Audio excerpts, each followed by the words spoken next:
하나님 말씀 갈라디아서 1장 4절과 5절 두 절 보도록 합니다. 갈라디아서 1장 4절 5절 두 절입니다. 같이 읽겠습니다. 그리스도께서 하나님 곧 우리 아버지의 뜻을 따라 이 악한 세대에서 우리를 건지시려고 우리 죄를 대속하기 위하여 자기 몸을 주셨으니 영광이 그에게 세세토록 있을지어다.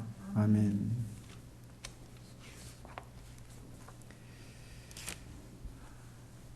사도가 갈라디아서를 쓰게 된 이유가 그가 1차 선교 여행을 통해서 세워진 그 갈라디아 지역에 있는 교회들의 거짓 선생들이 나타났기 때문입니다. 그들이 그 갈라디아 교회들에게 또 그들 안에 그 자체적으로 생겨날 수도 있고 외부에서 들어올 수도 있는데 이 갈라디아서 같은 경우는 이렇게 분명하지는 않아요. 그런데 어쨌든 그 거짓 선생들이 하는 얘기는 바울이 예루살렘에 있는 그 기둥과 같은 사도들, 베드로나 야고보나 요한과 같은 그런 사도들과 같지 않은 사람이다. 즉 사도가 아니다. 그의 사도됨을 의심하고 따라서 그가 전하는 메시지가 그 예루살렘 교회 그 모교회의 기둥과 같은 사도들이 전하는 메시지와 다르다라고 하는 것이었어요. 그래서 이 사도 바울이 전했던 복음은 오직 예수 그리스도를 믿음으로 하나님 앞에 사람이 의롭다함을 얻을 수 있다라고 하는 그런 복음이었는데 예수를 믿는 것으로만은 충분하지 않고 할례를 포함한 율법을 지키는 것으로 의롭게 되어진다, 구원을 받는다라고 가르쳤던 겁니다. 따라서 갈라디아서에 흐르는 큰 두 가지는 사도 바울이 자신이 하나님과 예수 그리스도로부터 보냄을 받은 사도다라고 하는 자신의 사도됨을 변증하는 그런 내용과 따라서 자신이 그렇게 하나님과 예수 그리스도를 통해 그리스도가 보낸 그런 사도인데 자신에게 전하라고 하신 메시지는 오직 예수 그리스도를 믿음으로만 사람이 의롭게 된다라고 하는 이것이다라고 하는 이 두 가지, 자신의 사도됨과 자신이 전하는 그 메시지가 진짜 그것만이 오직 복음이다라고 하는 이 두 가지를 변증하는 내용으로 전개가 됩니다. 그런 이유 때문에 그는 이 편지의 서두에서부터 자신은 하나님과 예수 그리스도로부터 보냄을 받은 사도라고 하는 사실들을 밝히면서 그의 서신을 시작하고 있어요. 그러면서 자신을 사도로 보내신 하나님이 예수 그리스도를 죽은 자 가운데서 살리신 아버지다라고 하는 이 말씀을 통해서 사도된 자신이 전하는 메시지의 핵심은 예수 그리스도의 죽으심과 부활이라고 하는 이 사실을 증거하는 것이다라고 하는 사실을 1절에서부터 밝히고 있다라고 지난주에 말씀을 드렸습니다. 그러면서 이 3절에서는 갈라디아 교회에 은혜와 평강이 임하기를 원한다라고 하고 있는데 오늘 본문인 이어진 4절에서 이 하나님의 은혜와 평강이 올 수 있는 유일한 근거인 유일한 통로인 예수 그리스도의 십자가의 죽으심이라고 하는 역사적인 사건에 대해서 언급을 합니다. 그는 그리스도께서 하나님 곧 우리 아버지의 뜻을 따라 이 악한 세대에서 우리를 건지시려고 우리 죄를 대속하기 위하여 자기 몸을 주셨다라고 말을 하고 있어요. 예수님이 십자가에서 죽으셨다라고 하는 이 사실은 예수님을 주와 그리스도로 믿지 않는 사람들도 부인하지 못하는 역사적인 사건입니다. 실제로 일어났었던 사건이에요. 근데 문제는 이렇게 역사 속에서 일어난 그 십자가에서 죽은 예수의 그 죽음이 무슨 의미가 있는가? 그가 왜 죽었는가? 무엇을 위해서 죽었는가? 라고 하는 그 십자가의 죽으심의 의미를 어떻게 생각하고 있고 어떻게 알고 있고 그것을 믿느냐 믿지 않느냐에 따라 그가 그리스도인인지 아닌지가 결정이 되는 거예요. 예수님의 생애에서부터 그의 죽으심까지 다루고 있는 복음서에서 예수님의 십자가의 죽으심에 대해서 직접적으로나 또는 간접적으로 언급하고 있는 분량이 복음서마다 약간씩 차이가 있지만 거의 대부분 3분의 1 이상을 할애해서 예수 그리스도의 십자가의 죽으심의 사건을 다루고 있는 것을 볼 수 있습니다. 그 얘기는 예수 그리스도의 십자가의 죽으심이라고 하는 이 사건이 복음서에 있어서 핵심적인 사건이고 결국은 기독교의 핵심적인 그런 사건이라고 하는 것을 우리가 유추할 수 있다는 것이죠. 따라서 예수 그리스도의 십자가의 죽으심이 무엇을 의미하는지 또 이것을 어떻게 이해해야 하는지는 우리의 영원한 운명을 좌우하는 핵심적인 사건이라고 하는 것을 우리가 알 수 있습니다. 얼마 전에 고난주간을 보냈지만 자신이 그리스도인이라고 생각하는 사람들 중에도 많은 사람들이 그리스도의 십자가의 이 죽음에 대해서 지극히 감상적인 면만을 생각하는 경우들이 많이 있습니다. 즉 십자가에서 우리를 향한 하나님과 그리스도의 사랑을 깊이 느끼고 체험하는 것이 마치 십자가의 죽으심의 의미를 자신의 것으로 삼는 것의 전부라고 생각하는 사람들이 왕왕 있다라는 것이에요. 물론 십자가의 죽으심의 의미를 우리가 깨닫고 그것을 믿게 되면 바로 그 십자가 사건이 우리 같은 죄인을 향한 하나님의 사랑을 확증하는 사건이었구나. 우리를 사랑하셨기 때문에 하나님이 그 아들을 내어주셨고 우리를 사랑하셨기 때문에 하나님의 아들이 십자가에서 자신을 내어주셨구나라는 사실들을 깨닫게 됩니다.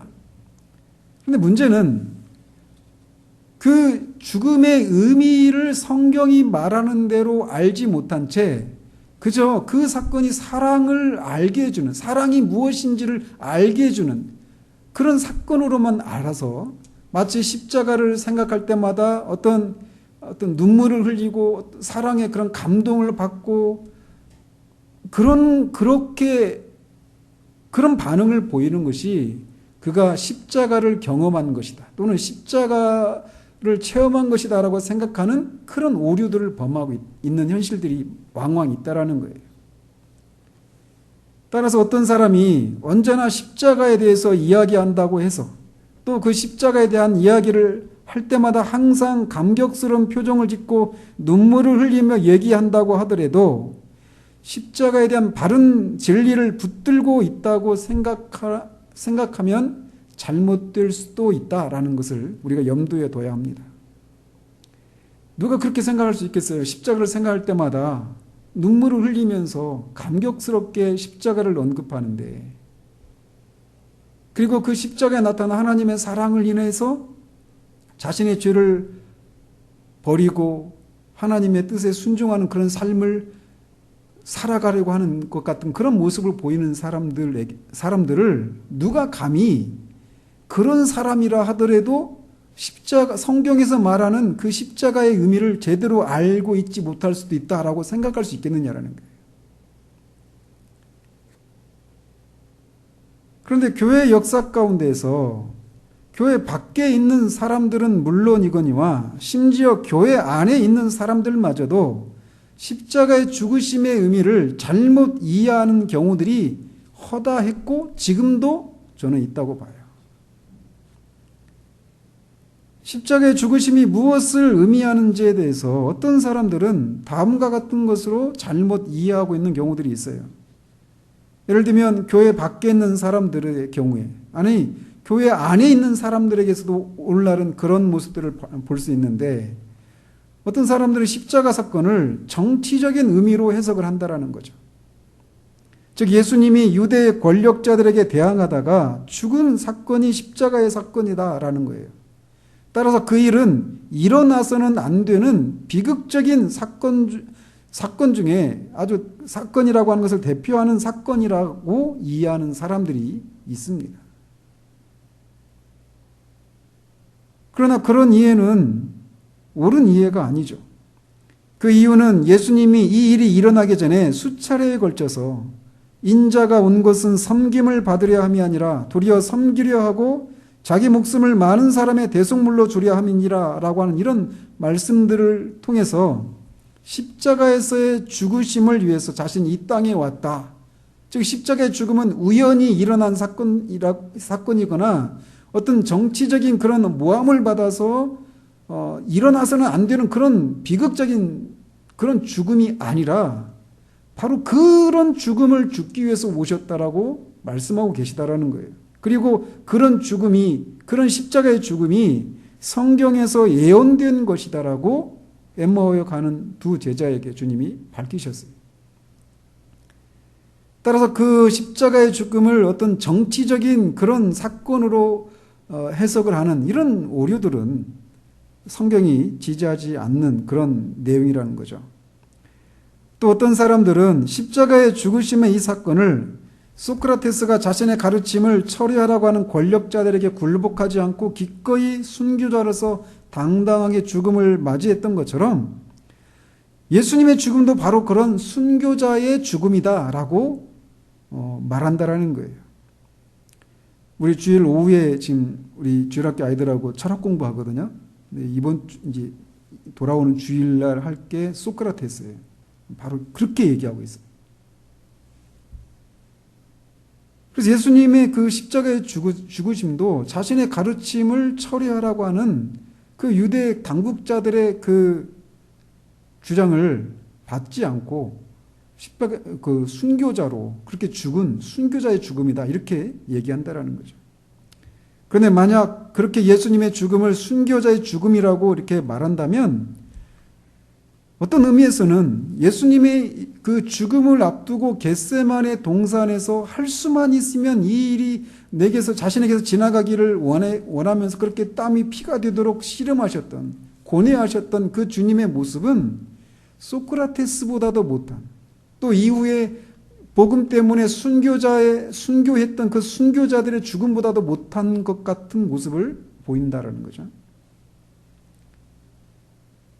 근데 교회 안 있는 사람도 이런 사람들이 순교자의 죽음이다라고 믿는 사람들은 교회 안에는 거의 없는데 어쨌든 교회 밖에 있는 사람들이 대체적으로 이렇게 예수님의 십자가의 죽음을 이런 식으로 정치적인 어떤 비극적인 사건이다 또는 우연히 일어난 그리고 순교자의 죽음이다 이렇게 이해하는 사람들이 왕왕 있어요.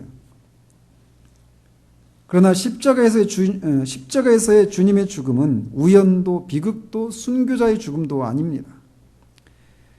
그런데 교회 안에서조차도 이 십자가의 죽으심의 의미에 대해서 성경에서 말하는 것과 다르게 말하는 사람들이 있어 왔다라는 거예요. 그들은 십자가에서의 우리 주님의 죽음이 우연이나 비극적인 사건이나 순교자의 죽음이 아니라 우리를 구원하기 위한 죽음이었다라고 그렇게까지는 말합니다. 우리의 구원을 위해서 주님이 십자가에서 죽으셨다라고 말해요. 자, 이 말을 자체는 틀리지 않죠. 그죠? 그런데 성경적인 의미로 그렇게 말하지 않는다라는 것이 함정이에요. 그래서 제가 이런 이유들 때문에 이제 살펴보려고 하는 이런 이유들 때문에 어떤 사람이 십자가를 말할 때마다 감격적인 그런 표정을 지으면서 눈물을 흘리면서 십자가를 얘기하고 그 십자가에 나타난 하나님의 사랑을 우리가 안다면 어떻게 세상을 사랑할 수 있고 어떻게 우리가 여전히 죄 가운데 있을 수 있고 어떻게 우리가 하나님의 뜻에 순종하지 않는 그런 삶을 살 수 있습니까? 라고 얘기하는 것이 잘못될 수 있다라고 말하는 이유가 이제 살펴보려고 하는 이런 이유들 때문에 그래요. 그래서 우리가 항상 그렇게 어떤 그런 말을 할 때 겉으로 근데 그 말 자체는 맞잖아요. 그죠? 근데 그 말을 하는 그 밑에 깔려 있는 그 전제되어 있는 그 생각이 무엇인가를 우리가 헤아리지 않으면 우리도 모르게 속고 있을 수 있다라는 거예요. 예를 들어서 십자가의 죽으심이 우리를 구원하기 위한 그 죽음이었다라고는 말하는데 그럼에도 불구하고 그 죽음의 의미가 성경에서 말하는 오늘 우리 성경에서 말하는 이 사전에서 말하고 있는 건 크게 세 가지거든요. 한번 보시면 그리스도께서 하나님 곧 우리 아버지의 뜻을 따라 자기 몸을 주셨다 이렇게 걸려요. 그래서 이 첫 번째 문장에서는 이 예수님이 십자가에서 죽으신 것이 하나님의 뜻을 따라 된 일이다라고 하는 것을 얘기하고 있어요. 그리고 그렇게 한 목적이 뭐냐라고 하는 것을 두 번째 문장에 얘기하고 있어요. 이 악한 세대에서 우리를 건지시려고 자기 몸을 주셨다. 어디에서? 십자가에서. 이렇게 말하는 거예요. 그리고 세 번째 문장은 우리 죄를 대속하기 위하여 이렇게 얘기하고 있어서 또 다른 이유죠. 그러니까 이 악한 세대에서 우리를 건지시려고 이것은 목적을 말한다라면, 그의 주님의 죽으심의 목적이 무엇인가를 말한다라면, 우리 죄를 대속하기 위하여라고 한 이 말은 어떤 이유에 해당되는 거예요. 왜 우리가 악한 세대에서 건짐을 받아야만 하는가? 왜 우리가 살고 있는 이 세대가 악한 세대라고 불려지게 되었는가? 그리고 그 악한 세대에서 우리는 왜 건짐을 받아야 하는가? 이 세상이 악한 세상이 된 이유가 뭔가? 그건 바로 죄 때문이다라고 하는 것을 얘기하고 있는 거예요. 자, 그런 것들을 우리가 하나씩 살피려고 하는 것인데, 자, 그래서 이 4절에서 말하고 있는 것은 예수님이 십자가에서 죽으신 것은 우리를 구원하시기 위해서다. 이 말 자체가 틀리지 않죠. 그죠? 그런데 그렇게 말을 해요. 우리를 구원하기 위해서 예수님이 십자가에서 죽으셨다라고 말하는데 그 속에 들어가 있는 내용들을 살펴보면 잘못되어 있는 교회 안에서 전해지고 있는 잘못된 가르침들이 있다라는 거예요. 첫 번째로 뭐냐? 소위 속전설이라고 하는 거예요. 속전이라고 하는 것은 영어로 랜섬이라고 하는 말인데, 랜섬은 뭐냐면 이 인질범이 인질을 납치하잖아요. 그리고 나서 그 가족한테 전화하죠. 뭘 달라고 그래요? 몸값을 달라고 하잖아요. 그 속전이라고 말할 때 그 속전이 그거예요. 근데 이제 이게 무슨 말이냐? 예수님이 십자가에서 죽으실 때 마귀에게 포로로 잡힌 사람들을 해방시키기 위해서 마귀에게 그 몸값, 속전을 바쳤다라고 하는 것이 이 속전설이 주장하는 거예요. 그런데 그것을 지지하는 성경 구절은 단 한 군데도 없다라는 거죠. 뿐만 아니라 마귀가 우리는 다 마귀의 포로들이었죠. 그죠? 그래서 우리가 실제로 예수님을 믿게 되면 우리가 해방이 돼요. 우리가 그 큰 구원에서 살폈잖아요. 그래서 우리가 이 해방이 된다, 구속된다 이렇게 얘기했잖아요. 구속을 살피면서. 구속이 된다는 얘기는 노예 상태 가운데서 해방이 된다 이런 얘기였어요. 우리가 어떤 노예들이라고 그랬어요? 율법과 죄와 또 이 사탄과 사망의 노예였단 말이에요. 그런데 예수 그리스도의 십자가의 그 죽으심을 통해서 우리가 해방이 된단 말이에요. 그런데 어쨌든 우리가 예수 그리스도를 믿으면 주님의 죽음으로 우리가 마귀에게서 해방이 된다 얘기는 우리가 마귀의 포로다라고 하는 것을 전제하고 있잖아요. 그죠? 그런데 그렇게 마귀의 포로로 잡혀있는 사람들 중에 얼마를 해방시키시기 위해서 예수님이 몸값을 치렀다라는 거예요. 자기의 죽음으로. 누구에게? 마귀에게. 근데 그것을 지지해주는 구절이 하나도 없다라는 거예요. 그리고 뿐만 아니라 그 주장이 잘못된 이유 중에 하나가 뭐냐면 마귀는 분명히 마귀가 우리를 죄인들을 포로로 잡고 있고 이 세상의 임금이라고 불리는 그런 존재이긴 하지만 그거를 자신이 마귀가 그것을 지배할 수 있는 그런 권세가 실제로 그에게 있는 게 아니란 말이에요. 그가 창탈한 거예요. 그래서 예수님이 마귀에게 자신의 생명을 몸값으로 드렸다라고 하는 것은 성경적이지 않은 개념이라는 거죠. 주님이 우리를 마귀에게서 해방시키신 것은 마귀에게 속전을 드림으로써가 아니라 어떻게 우리를 해방시키셨어요? 마귀의 권세를 십자가에서 무력화시키는 것을 통해서, 마귀와의 싸움에서 승리하시는 것을 통해서 우리가 그 강한 자였던, 마귀에 사로잡혀 있었던 우리가 해방이 된 거란 말이에요. 그래서 이 우리를 구원하기 위해서, 구원의 의미를 속전설은 마귀의 포로로 잡혀 있는 상태에서 해방되는 것, 이렇게 구원의 의미를 해석하면서 우리의 구원을 위해서 십자가에서 자신의 몸값을 마귀에게 드린 사건이 십자가의 죽으심이다, 이렇게 말한다라는 거죠. 그건 잘못된 개념이라는 거예요. 또 하나는, 그런데 이 개념이 교회 안에 있는 개념이란 말이에요. 교회 역사 가운데. 또 하나는 만족설이라고 하는 그런 잘못된 개념이 있습니다. 거기서 말하는 것은 사람이 죄를 범했을 때 하나님의 공의가 아니라 하나님의 명예가 손상이 되었다라고 말을 해요. 일테면 제가 우리 아이들한테 이거 해라, 그렇게 하지 말아라 했는데 그 아이가 순종하지 않고 하지 말란 걸 해버리고 하라는 걸 안 했어요.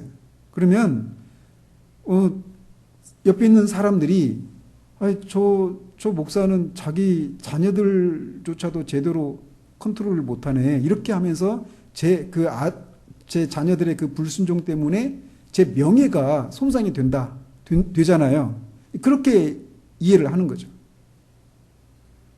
그래서 죄는 그렇게 하나님의 명예를 손상시키고 하나님을 모욕한 것이기 때문에 사람이 해방되고 죄사함을 받기 위해서는 하나님의 명예가 어떻게든 회복이 되어야 한다라는 거예요. 그렇지만 사람들이 하나님께 죄를 범했기 때문에 이 일을 할 수가 없다라는 거예요, 사람은. 그래서 하나님은 그렇게 자신의 명예를 더럽힌 사람을 심판하시든지 용서하시든지 둘 중에 하나를 하실 수 있어요. 그런데 하나님께 죄를 범해서 하나님의 명예를 더럽힌 그 사람들을 용서하기 위해서는 먼저 하나님의 명예가 회복이 되어야 되는 거예요. 하나님의 명예가 보상이 되어야 한다는 거예요. 그게 만족설의 핵심입니다. 그래서 사람은 하나님의 명예가 더럽혀졌는데 사람이 그 명예를 보상할 수 있는 방법이 없다라는 거예요. 그래서 주님이 죄가 없으셨고 죽으실 필요가 없으셨는데 주님이 율법 아래 나셔서 사람이 지키지 못한 율법을 지키는 것을 통해 하나님의 명예를 보상하고 죽으실 필요까지는 없으셨는데 십자가의 죽음까지 경험하심으로써 이 필요 이상의 것을 행하셨다라고 주장하는 게 만족설이에요. 그 결과 하나님의 명예는 만족을 얻었다라는 것입니다. 그래서 하나님이 그 아들의 그 율법을 지키는 순종과 그렇게까지 할 필요는 없는데 십자가에서 죽기까지 하시는 것을 통해서 하나님의 명예를 보상해 드린 결과 하나님이 기뻐하셨고 그것을 따라서 아들에게 이제 아들의 그 죽음에 대해서 보상을 하려고 했다라는 거죠. 그런데 그 보상은 누가 받아야 돼요? 아들이, 성자 하나님이 받으셔야 되는데 그 성자께서 자기를 위한 보상을 원치 않고 그 보상을 하나님의 백성들에게 주십시오라고 말했다라는 거예요. 그게 만족설이에요. 그래서 그 이론이 가지고 있는 잘못된 것은 우리의 구원이 주님께서 하실 의무가 없는데도 행하시고 우리에게 선물로 주신 행위의 공로 때문이라고 그렇게 주장한다라는 거예요. 그래서 그 이론은 하나님의 공의가 아니라 하나님의 명예가 손상된 것만 다루고 있다라고 하는 것. 그런 면에서 잘못됐고 주님의 죽으심이 필수적인 것이 아니라고 말하는 것에서도 이 성경의 가르침과 어긋나는 그런 잘못된 가르침이라고 할 수 있어요. 자, 그런데 이게 속전설이나 만족설 이런 것들은 교회 안에 있는 교회 안에서 이렇게 주장된 잘못된 가르침이긴 해도 오늘날 우리 주변에서는 이런 가르침, 이런 것들을 가지고 있는 사람들이 그렇게 많지는 않아요. 그런데 이제 살펴보려고 하는 도덕 가마솔이라고 하는 게 있어요. 도덕 가마솔. 이 견해는 오늘날에도 사람들 안에서 가지고 있는 생각 중에 하나라고 저는 봐야죠. 이게 뭐냐면 이 주장은 아벨라르라고 하는 사람이 제기한 그런 주장인데 그에 의하면 하나님이 우리를 용서하시는 데는 아무런 어려움도 없었다라고 말한다는 면에서 만족스러움을 달라요. 만족스러움은 어떤 우리를 용서하시기 위해서는 뭐가 보상이 되어야 된다고 그랬어요? 하나님의 명예가 보상이 되어야 되는데 그 명예를 보상하기 위해서 명예를 보상하고 그 결과 우리를 용서해 주시기 위해서 하나님의 아들이 오셔서 율법을 지키고 죽으실 것까지는 없는데 십자가에 죽으시기까지 하셔서 하나님의 명예를 충족시켰다라는 거예요. 그리고 그 결과 그 아들에게 줄 그 보상을 주려고 하니까 그 아들이 하나님의 백성들에게 주십시오 해서 우리가 구원받는다라는 거예요. 그게 만족설인데 이 도덕 가마설은 만족설에서 주장하는 것과 이런 면에서 달라요. 뭐냐? 하나님이 우리를 용서하시는 데 있어서는 아무런 문제가 없다라는 거예요. 어떤 차이가 있는지 아시겠죠? 만족설은 명예를 만족시켜야 우리를 용서하실 수 있다 이렇게 얘기하는데 도덕 가마설에서는 하나님 우리를 용서하시려고 하시면 얼마든지 하실 수 있다라는 거예요. 왜? 그분은 사랑이시니까. 자, 이렇게 말하면 어때요? 벌써 이제 오늘날 이 세상 속에 이런 가르침들이 지금 교회 안에 들어와 있구나 이런 생각들을 하게 되죠. 그렇죠? 그래서 하나님은 사랑이시고 사랑이 너무 크신 분이시기 때문에 언제라도 어느 순간에도 용서로 충만하신 분이라는 거예요. 그래서 하나님에게는 우리의 죄를 용서하시는데 아무런 어려움이 없다라는 거예요. 근데 문제는 우리에게 있다라는 거예요. 왜냐하면 하나님이 이렇게 사랑이시고 언제라도 죄를 지은 우리를 용서해 주실 수 있는 분이라고 하는 사실들을 우리가 믿지 못한다라는 것이 문제라는 거예요. 그래서 우리로 하여금 하나님이 그런 분이셔서 그런 분이시라는 사실들을 믿고 그 하나님으로부터 용서를 받기 위해서 하나님이 그 아들을 이 세상에 보내셨다는 거예요. 그리고 십자가에서 그 아들을 죽이시는 것을 통해서 여전히 너희들이 죄를 지었음에도 불구하고 나는 여전히 너희들을 사랑한다라고 하는 것을 보여준 사건이 십자가의 죽으심이다라고 말하는 거예요. 그래서 그리스도의 죽음은 하나님의 사랑의 표현이었다라는 것이죠.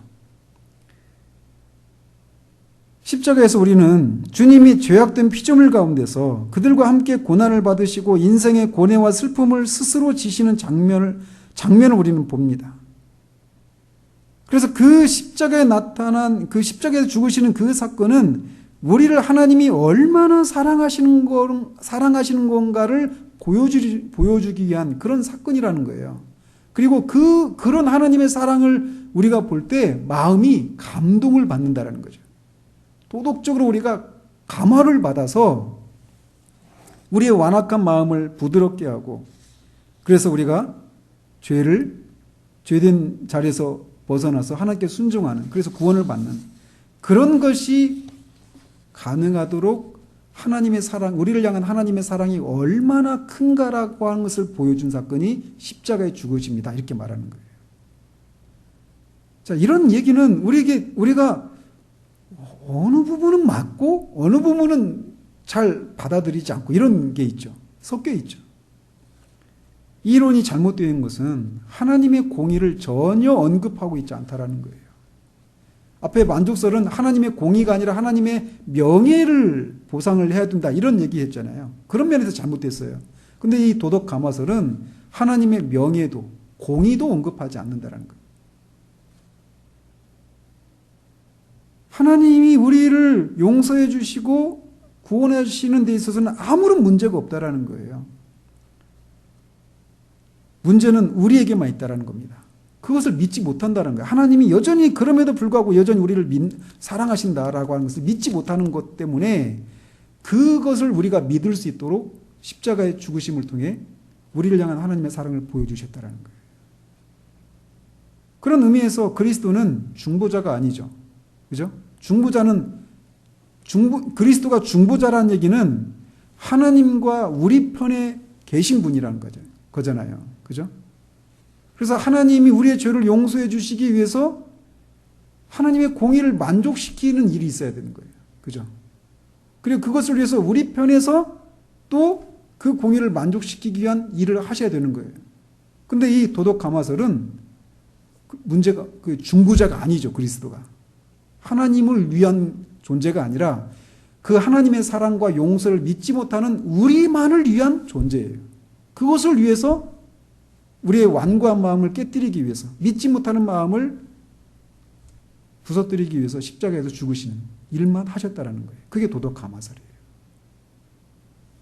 이 내용을 잘 생각해 보면 제가 서두에서 말씀드린 것처럼 십자가에서 하나님이 우리를 얼마나 사랑하시는 건가를 나타내 주셨는데 그 사랑을 입은 우리가 어떻게 더 계속해서 죄 가운데 있고 세상을 사랑하고 하나님께 순종하지 않는 삶을 살 수 있습니까? 라고 말하면서 감격스럽게 눈물을 흘리면서 얘기하는 것이 어쩌면 이런 것에서 연유한 그런 말일 수 있다라고 하는 면에서 조심할 필요가 있다라고 얘기하는 이유가 바로 여기 있는 거예요.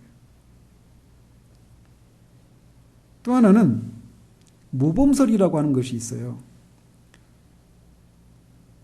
이 견해는 종교개혁 시기에 소시니안이라고 하는 사람들의 그 사람의 주장을 따라가는 소시니안들이 주장한 이론입니다. 그리고 제가 볼 때는 이 견해도 오늘날도 있어요. 즉 십자가에서 그리스도가 죽으신 그 죽음은 단지 하나의 모범이었다라고 주장하는 거예요. 모범이었다라는 거예요. 주님은 완벽한 삶을 살기 위해서 이 세상에 오셨다라고 얘기하고 있습니다. 그래서 율법을 지키고 하나님과 하나님의 뜻에 순종하는 그런 모범을 남기기 원하셨기 때문에 죽기까지 하신 것이라는 거예요. 왜? 죽는 게 하나님의 뜻이니까. 그래서 죽는 것이라 하더라도 그게 하나님의 뜻이면 죽기까지 하시는 그런 모습을 통해서 하나님의 뜻에 완벽하게 순종한 삶, 그게 무엇인가를 모범으로 보이기 위해서 이 세상에 오셨다. 이렇게 얘기하는 거예요. 그래서 이 견해에 의하면 구원은 어떻게 받느냐? 그렇게 완벽한 삶이 무엇인가를 보이신 예수님처럼 사는 삶을 통해 구원에 이른다고 생각하는 거예요. 예수님은 우리를 위해서 죽으셨다. 말이 맞죠. 그죠? 그 말이 맞는데 그 말 속에 그런 함정이 있을 수 있다는 거예요. 그래서 지금 이 견해에 따르면 우리는 지금도 여전히 우리를 구원해야 돼요. 우리가. 어떻게 해서? 그 완벽한 삶이 무엇인가를 모범으로 보이신 예수님의 모범을 따름으로. 그래서 우리는 그리스도에 의해서 구원받는 것이 아니라 또 그리스도의 피가 우리를 구속하는 것이 아닌 거죠. 그죠? 그래서 그 견해를 받을 수가 없어요. 그런데 이 자리에 있는 분들이 전에 계셨던 교회에서 지금도 이런 맥락의 가르침을 전하고 있다는 거예요. 옛사람을 벗고 새 사람을 입는 삶이 무엇인가를 예수님이 보이셨고 그것을 십자가에서 완성했다라는 거죠. 구원이 이런 거야 라고 모범을 보였다라는 거예요. 그리고 우리가 그 모범을 따라 살아가는 것이 이 구원이라고 얘기하는 거예요. 그러니까 그 교회의 가르침을 제가 언급할 때 핏대를 올렸던 이유가 거기 있는 거예요. 사람을 죽이는 거죠. 그리고 그리스도가 하신 일들에 합당한 그런 존귀를 돌려드리지 못하는 거짓 가르침이기 때문에 그래요. 그게 모범설입니다. 또 하나가 있는데 통치설이라고 하는 거예요. 통치설이라고 하는 게 뭐냐? 하나님이 이 우주를 도덕적으로 통치하신다는 것에서 출발하는 이론입니다. 이 무슨 말이냐? 하나님이 이 우주를 통치하시는데 창세기 19장에 보면 그 어떤 사건이 있죠? 소돔과 고모라를 하나님이 이제 심판하시겠다라고 하는 사건이잖아요. 근데 아브라함에게 먼저 그 얘기를 해주시죠. 그러니까 아브라함이 거기에 의인이 50명이 있어도 그 하시겠습니까? 하면서 막 이제 중보하잖아요. 10명까지 내려가는. 그러면서 했던 얘기가 뭐냐면 의인과 의인을 함께 죽이시면 안 된다라는 거예요. 왜? 하나님이 우주를 통치하시는 분이시기 때문에 의인은 심판하면 안 되죠. 죄인은 심판하셔야 되지만 의인에게는 상을 주셔야 돼요. 즉 하나님이 그렇게 정의에 입각해서 도덕에 입각해서 이 우주를 통치하시는 분이라는 사실에서 출발하는 거예요. 그 전제는 맞죠. 그죠? 그런데 이제 문제는 여기서부터 발생을 하는 겁니다. 이 통치설이라고 하는 이 주장은 그 오늘날 네덜란드의 그로티우스라고 하는 사람이 이렇게 주장한 것인데 그의 주장은 이래요. 하나님의 율법은 절대적으로 최종적인 것이 아니기 때문에 우리 주님은 하나님의 공의의 요구에 의해서 죽으신 것이 아니다라고 말을 하는 겁니다. 그래서 하나님이 원하셨다면 율법을 바꿀 수도 있었다라는 거예요. 하나님이 도덕적으로 통치하신다라고 할 때 하나님의 법에 따라 하나님의 뜻에 따라서 이 우주를 통치하시는데 그 하나님의 뜻을 기록된 형태로 주어진 게 뭡니까? 그 율법이잖아요. 그런데 그 율법이 절대적이고 최종적인 것이 아니라는 거예요. 그의 주장에 의하면. 그래서 하나님이 원하신다면 율법도 바꿀 수 있다라는 것이죠. 그래서 만약 하나님이 마음만 먹으셨다면 다른 방법으로도 사람들을 용서하실 수 있었다라고 그는 주장하는 거예요. 근데 그렇게 하면 하나님이 이 우주를 도덕적으로 통치하신다라고 하는 사실이 어떻게 입증이 될 수 있겠는가라고 하는 문제가 생기죠. 그죠? 율법을 따라 이 우주를 통치하셔서 의인에게는 상을 주시고 죄인에게는 심판을 내리신다라고 하는 것이 율법에서 말하고 있는 어떤 핵심적인 내용 중에 하나인데 그 율법을 하나님이 마음만 먹으면 바꿀 수도 있고 그래서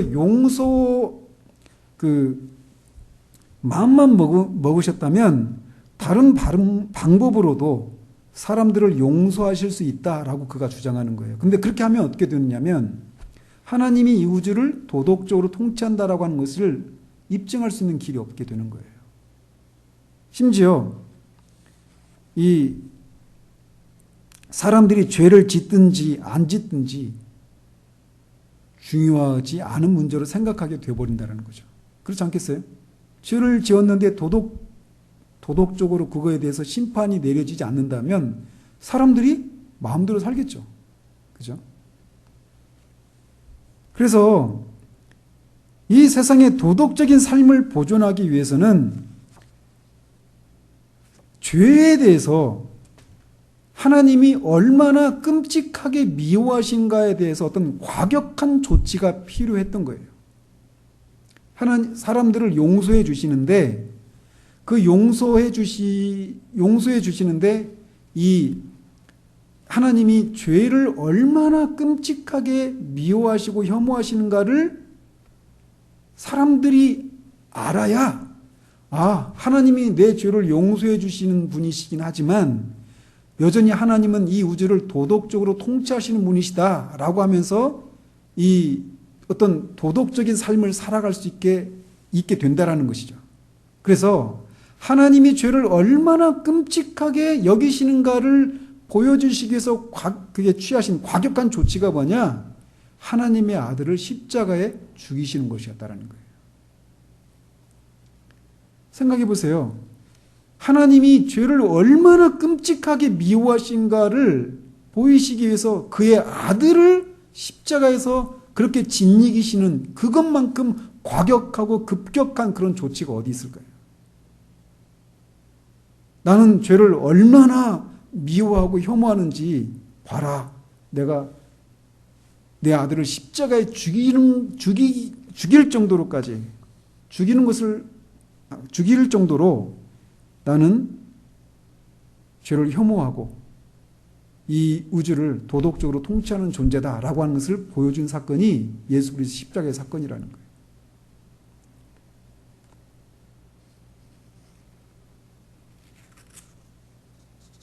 이 이론 역시도 여전히 하나님의 공의가 무시되고 있죠.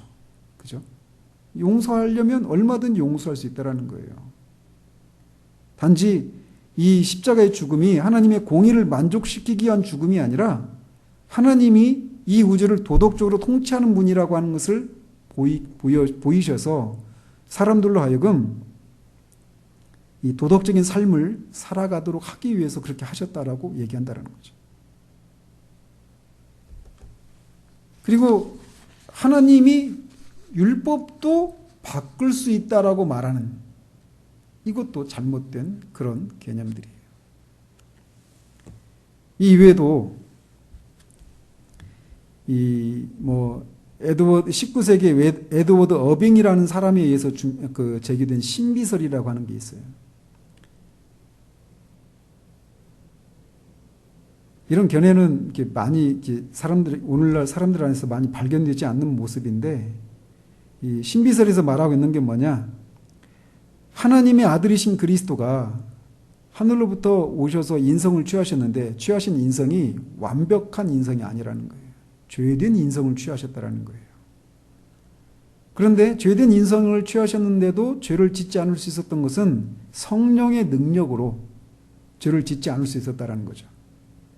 그런데 그래서 그렇게 이 땅을 사셨는데 십자가에서 죽으셨다라는 거예요. 근데 십자가에 죽으신 것은 뭐냐? 주님의 죄된 인성에서 죄를 몰아내고 인성을 하나님께 연합시키는 사건이 이 십자가의 죽으심이 의미하는 것이다. 이렇게 주장하는 거예요. 이렇게 생각하는 사람들은 거의 없으니까 그렇게만 알고 이렇게 넘어가시길 바라고. 이거 황당한 주장이죠. 또 이 대리 회개설이라고 하는 게 있어요. 말 자체가 벌써 뭘 말하는지 알겠죠. 그래서 주님이 십자가에서 정말로 이루신 일이 뭐냐? 인류를 대신해서 회개를 드리는 일이었다. 이렇게 얘기하는 거예요. 모든 인류가 죄인인데 죄인들이 스스로 회개할 수 없다라는 거죠. 그래서 예수님이 십자가에서 인류를 대신해서 대신 회개를 한 사건이 십자가의 죽으심이다. 이렇게 얘기하는 거예요. 말도 안 되는 얘기죠. 어쨌든 이렇게 잘못된 그 주장들이 교회 밖에 또 교회 안에 있어 왔고, 어떤 가르침들은 형태만 약간 바꾼 형태로 여전히 교회 안에 그런 사람들이 있다라는 거예요. 이런 잘못된 가르침을 갖고 있는 사람들이.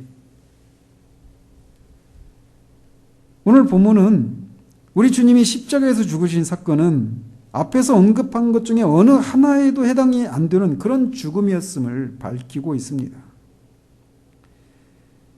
그래서 그리스도께서 십자가에서 죽으신 것은 우연한 사건이 아니라 아버지 하나님의 뜻을 따라 된 일이다 라고 얘기하고 있고, 그 죽음은 우리 죄를 대속하기 위함이었다 라고 얘기하고 있고, 또 우리를 악한 세대에서 건지시기 위한 죽음이었다라고 얘기하고 있다라는 거예요. 그래서 먼저 우리 주님의 죽음이 우연한 사건이 아니라 성부 하나님의 뜻이었다라고 말하는 이 내용을 오늘은 이 내용만 살펴보려고 합니다. 앞에서 언급한 교회 밖에서 또 교회 안에서 우리 주님의 십자가의 죽으심의 의미를 잘못 이해하고 있는 이런 여러 가지 잘못된 주장들은 잘 보시면 그 잘못들이 왜 그런 잘못된 주장을 하게 되었느냐면 우리에게 주목하거나 우리 주 예수 그리스도에게만 주목하기 때문에 나온 가르침들이라고 할 수 있어요. 사도는 먼저 우리 주님의 죽음이 하나님 곧 우리 아버지의 뜻을 따라 자기 몸을 주신 사건이라고 말하면서 우리의 시선을 우리 자신이나 구원받아야 할 그런 우리 자신이나 우리를 위해서 십자가에 죽으신 예수 그리스도로부터 우리 시선을 하나님 아버지께로 향하도록 먼저 하고 있다는 사실을 주목해야 합니다. 즉 예수 그리스도의 십자가에 죽으심은 하나님 아버지의 뜻을 따라 되어진 일이라고 얘기하고 있다는 거예요. 성경은 이 구절 말고도 여러 곳에서 우리 주님의 십자가의 죽으심이 하나님 아버지의 뜻, 곧 그분의 계획으로 말미암았다라고 말하고 있습니다.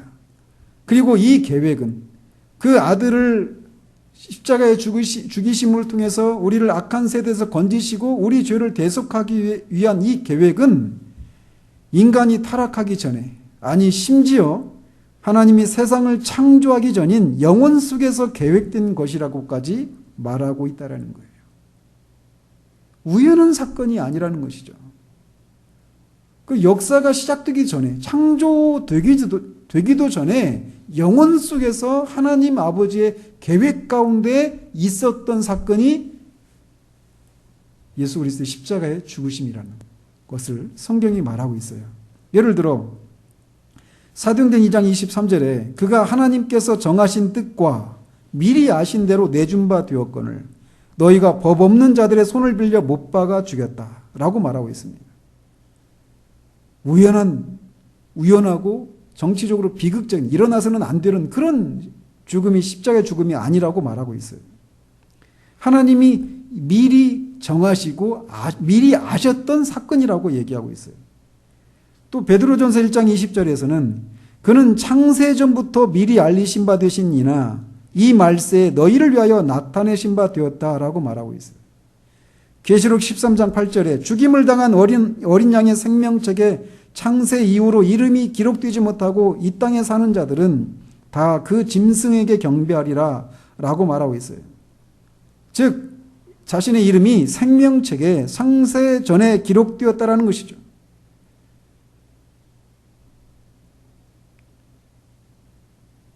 이렇게 갈보리 십자가에서 하나님의 아들 예수 그리스도가 죽으신 사건은 영원 전에 하나님이 계획하신, 하나님이 미리 아신 그런 사건이었다라고 얘기하고 있어요. 또 갈보리에서 그 일을 하고 계신 분이 바로 하나님이었다라고 하는 것을 글자 그대로 보여주는 구절들도 있습니다. 예를 들면 이사야 53장 6절 우리는 다 양 같아서 그릇 행하여 각기 제 길로 갔거늘 여호와께서는 우리 모두의 죄악을 그에게 담당시키셨도다. 가장 유명한 구절이죠. 성경에 하나님이 세상을 이처럼 사랑하사 독생자를 주셨으니. 또 로마서 3장 25절에 이 예수를 하나님이 그의 피로써 믿음으로 말미암는 화목제물로 세우셨으니 이는 하나님께서 길이 참으시는 중에 전에 지은 죄를 간과하심으로 자기의 의로우심을 나타내려 하심이니. 또 같은 성경 8장 32절에 자기 아들을 아끼지 아니하시고 우리 모든 사람을 위하여 내주신 이가 어찌 그 아들과 함께 모든 것을 우리에게 주시지 아니하겠느냐. 바로 십자가에서 그 아들을 죽이신 이 일은 그 일을 하신 분이 하나님이시다라고 명백하게 얘기하고 있어요. 또 고린도후서 5장 18절 19절에 모든 것이 하나님께로서 났으며 그가 그리스도로 말미암아 우리를 자기와 화목하게 하시고 또 우리에게 화목하게 하는 직분을 주셨으니 곧 하나님께서 그리스도 안에 계시사 세상을 자기와 화목하게 하시며 그들의 죄를 그들에게 돌리지 아니하시고 화목하게 하는 말씀을 우리에게 부탁하셨다라고 말하고 있습니다.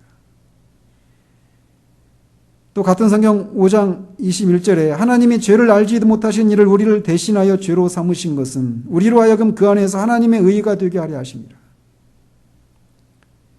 십자가에서 예수님이 죽으신 그 일은 우리가 우리가 원해서 되어진 것도 아니고 또 하나님은 그 아들의 죽으심 때문에 우리를 어쩔 수 없이 우리를 용서해 주신 그런 것도 아니라는 거예요.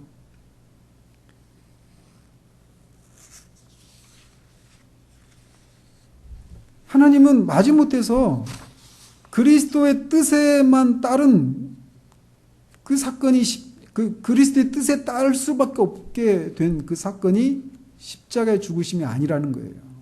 하나님은 우리를 용서해 주시기를 원치 않으셨는데 아들이 우리의 죄를 다 지시고 십자가에 죽으셔서 우리의 죄값을 다 치르셨기 때문에 하나님이 어쩔 수 없이 아들 때문에 그렇게 우리의 죄를 용서해 주시는 마지못해서 그런 우리의 죄를 용서해 주시는 그런 사건이 아니라는 거예요. 그 아들을 십자가에서 그렇게 이기시면서 죽이셔서 우리의 죄를 사하시도록 그렇게 십자가에 자기 아들을 내어주신 분이 바로 하나님 아버지라고 얘기하고 있어요. 그걸 우리가 원할 수도 없었고 원하지도 않았는데 말이죠. 영혼 속에서 하나님이 그 일을 계획하셨다라고 성경이 분명하게 얘기하고 있다라는 겁니다. 또한 이 구절에서는 얘기하고 있지 않지만 성자 예수 그리스도께서 하나님 아버지가 원치 않으시는데 아버지의 뜻에 거슬러서 그 일을 자원하신 것도 아니라는 거예요. 아버지의 뜻을 따라서 성자 아들께서 자원해서 자기의 몸을 십자가에서 죽이신 것이에요.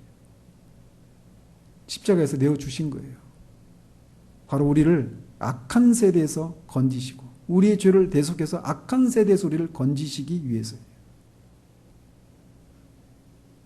그래서 이 예수 그리스도의 죽으심은 먼저 성경이 우리에게 말해주는 것은 아버지의 뜻으로 되어진 사건이다. 그것도 영혼 속에서 계획된 일이었다. 그리고 그 십자가의 죽음은 우리의 죄를 대속하기 위한 것이었다라고 하는 사실을 이 4절에서 얘기하고 있는 거예요. 처음에도 말씀드렸죠. 갈라디아서를 기록한 목적은 그가 사도라는 사실들을 입증하기 위해서예요. 또 하나는 그가 전한 메시지가 오직 예수 그리스도를 믿음으로만 우리가 하나님 앞에 의롭다 여김을 받을 수 있다라고 하는 그 결과 우리가 율법으로부터 자유함을 누릴 수 있는 그 유일한 가능성은 바로 거기에 있다라고 하는 것을 입증하기 위해서란 말이죠. 근데 그는 이 앞에서 4절에서 벌써 예수 그리스도를 믿음으로 우리가 의롭다 함을 받을 수 있도록 그 아들을 십자가에 내어주신 분이 하나님 아버지시라고 하는 사실들을 우리에게 말해주고 있어서 예수 그리스도를 믿음으로 우리가 의롭게 되는 그 일을 작정하신 분이 하나님 아버지시기 때문에 우리가 어떤 할례를 행하고 율법을 지키는 것을 통해서가 아니라 하나님이 마련하신 이 유일한 구원의 길인 예수 그리스도를 믿음으로만 구원을 받고 의롭다함을 받을 수 있다라고 하는 것을 이 4절에서 말해주고 있는 거예요. 그리스도의 십자가의 죽음이 대속적인 죽음이었다라고 하는 것을 성경적인 근거를 가지고 우리 다음 주에 살펴보고 그 일을 행하신 분이 하나님이라는 사실들 때문에 사도가 5절에서 영광이 그에게 세세토록 있을지어다라고 아멘이라고 송영할 수밖에 없는 그 이유들을 다음 주에 이어서 살펴보도록 하겠습니다. 기도하겠습니다. 하나님 아버지, 사도가 이 갈라디아 교회에게 거짓 선생들의 가르침에 미혹되어서 그리스도를 믿음으로 이미 자유함을 누린 사람들임에도 불구하고 그 거짓된 가르침에 스스로 자신들을 율법의 노예로 전락시켜서 자유함을 스스로 속박하는 그런 삶을 살려고 하는 사람들에게 거룩한 분노로 자신이 사도됨을, 또 자신이 전한 오직 예수 그리스도를 믿음으로만 의롭다함을 받는다라고 하는 그것만이 참된 자유를 가져다주는 복음이라는 사실들을 이 4절 한 절 속에서도 벌써 언급하고 있는 내용들을 우리가 살펴보았습니다. 예수 그리스도께서 십자가에 죽으신 것은 우리의 죄를 대속하기 위한 죽음이었고 그 일을 그 아들을 내어주신 분은 하나님 아버지 자신이라는 사실들을 우리가 생각하며 그 아들을 내어주시기까지 우리의 죄를 대속하기 위해서 자신을 아들을 내어주시기까지 사랑하신 하나님의 사랑을 입은 사람이 바로 우리들이라는 사실들을 알고 그 사랑에 부합하는 삶을 살아가는 우리들 될 수 있도록 도우시기를 원합니다. 예수 그리스도 이름으로 기도합니다. 아멘.